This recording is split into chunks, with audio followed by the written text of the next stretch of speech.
Here now with more reaction is the senator, great state of South Carolina. Lindsey Graham is with us. Senator, thank you. I did have an opportunity to speak with you earlier today. You believe beyond any doubt they were trying to kill Americans. There was some ambiguity on that. Tell us why you believe that. Well, I mean, a third grader could figure this out. They were overrunning the embassy. They killed a contractor a couple of days before. Soleimani has been killing Americans for 20 years. He's on the ground in Baghdad talking to the leader. But they missed their target last night.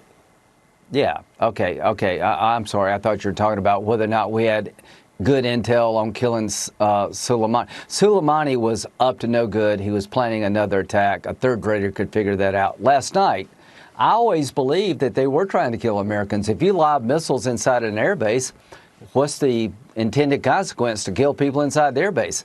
We're lucky. We moved our people out. We had 4 hours notice.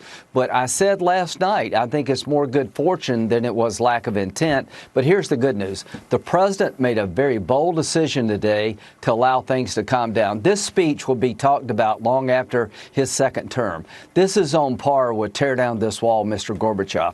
This is resetting the relationship between the world and Iran, just not the United States. The president said there's an evil empire in Iran that's bent on destroying the world, killing the people in Israel and coming after us, and I will no longer tolerate it. So this is on par with Reagan's tear down this wall speech. Senator, there is a day of reckoning, because we know radicalism, and we discussed this in some detail last night. A squared, B squared, C squared. Radicalism with nuclear weapons equals the potential for a modern-day Holocaust. We cannot ever, as a world, let that happen. Now, let's assume the Iranian mullahs cling to their rigid, sick, twisted, ugly, evil ideology. That would mean the world has a day of reckoning ahead. With the intelligence, if we ever get to the point, they're getting close, that has to go. Well, if there's a conflict with Iran, it will be because they chose the conflict. The president gave them an out. I want you to do 3 things. I want you to change your behavior. Stop being the largest state sponsor of terrorism. That's not too much to ask. Stand down your missile program because you're destabilizing the entire Mideast. And you can have a nuclear power program, but you can't have a pathway to a bomb. Those are the 3 conditions that the president has laid down. Iran can meet those conditions if they want to, if they choose to defy President Trump. If they choose to try to get a nuclear weapon, have a nuclear breakout, if they choose to continue to try to kill Americans in the future, they're basically writing their own death warrant. Donald Trump will destroy their economy. He will not invade with land forces, but the Ayatollah's regime will come to a fiery end if they do not meet the conditions set out by President Trump. I happen to like Rand Paul. I happen to like Senator Mike Lee. Mike Lee in particular. But I don't agree with them on the War Powers Act interpretation. Let me be very clear. President, as Commander-in-Chief, has the right to defend the country and not immediately go to Congress. You actually went as far as to say they're empowering the enemy with those arguments. Why would they want to tie the hands of our Commander-in-Chief? Do they expect, oh, we've got an opportunity here to take out Soleimani? Let me ask Nancy Pelosi first.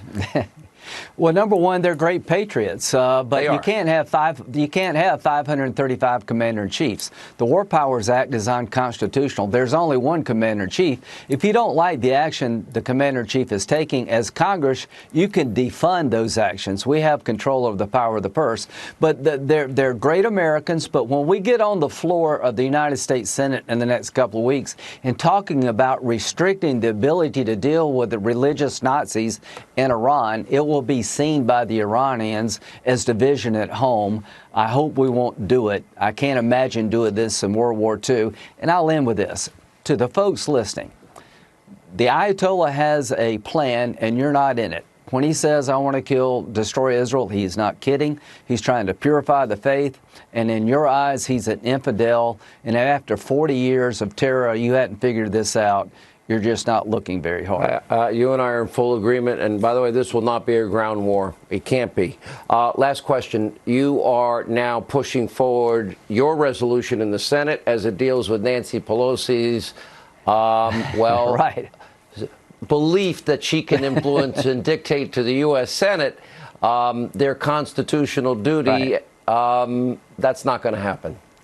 The Pelosi impeachment dam has broken. You've had 5 Democrats come out today and say, send over the articles. You said it was urgent. If you believe it to be urgent, send it to the Senate for disposition. She's losing Democrats in the Senate.